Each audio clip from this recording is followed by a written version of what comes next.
One of the things that came out of the doorstep conversations with people, the campaign team when they were collecting signatures, was a general concern of buildings just vanishing overnight. We've had the Wood Court is perhaps the most famous, that vanished just like that. There's the Bertram Finch Community Centre, that vanished. What's next?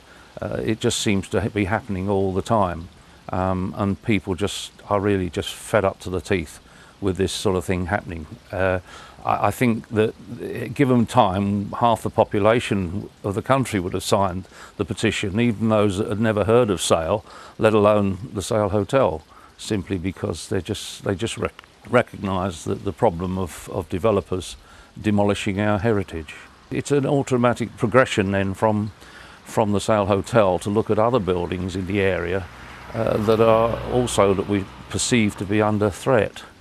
And one of those is the Brooklands Cemetery Chapel and in particular Watling Gate, a beautiful old house in Timperley. And that is really looking sad and very neglected.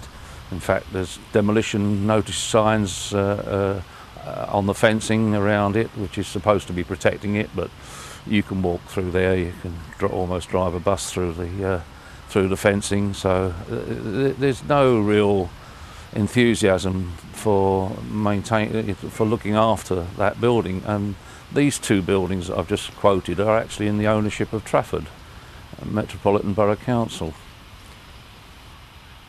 And there doesn't seem to be very much proactive work. The conservation officer for Trafford is currently only working part-time, so we've only really got a part-time employee as a conservation officer. Trafford did the absolute minimum, the requirement of them in notifying the people, immediate neighbours of the Sale Hotel. That's fine, but some of the immediate neighbours would have been glad to see the back of it. Whereas the wider community seemed 90% in favour of keeping it. English Heritage are promoting heritage champions. They're trying to get every local authority to appoint a council member as their heritage champion, and he would coordinate and look after the borough's heritage.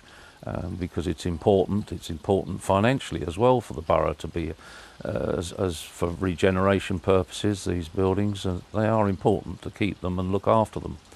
And that's the idea. Now, there are 25 such champions, heritage champions in the Northwest. 25 boroughs in the Northwest have signed up and have appointed heritage champions. In Greater Manchester we have 10 local authorities, if you include Salford and Manchester, which are cities, but there are 10 local authorities. 8 of those have signed up for heritage champions. There are just 2 that haven't, and one of those is Trafford.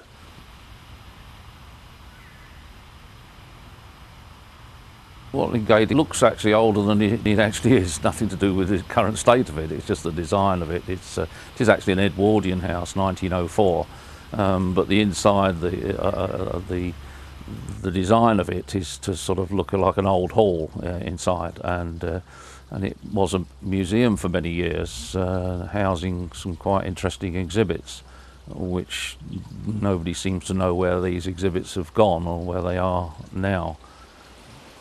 It was left to the people of Altrincham by Lieutenant Colonel Newton, who donated all this land and the park land and the house to the people of Altrincham. We have to assume that at the time the house was in very good order. The house behind me has been allowed to fall into such a state over the years. They've done nothing to repair it. It's a disgraceful eyesore in Watling Gate Park, and fundamentally because in the old days, before Trafford Borough Council was created, it was Altrincham Borough Council took a pride in it. I was born here in 1942. I've lived in different parts of the country, but worked and studied, but that's given me a very good point of comparison, because if you live in a city like Cambridge or even a city like London, and then you come back to your hometown village and you look at the state of this and you think, goodness me, what lack of imagination, what lack of vision, and what a tragedy. Why should not the people of Timperley be given the benefit of some visionary councillors with some respect for the people and the place they are supposed to work and administer?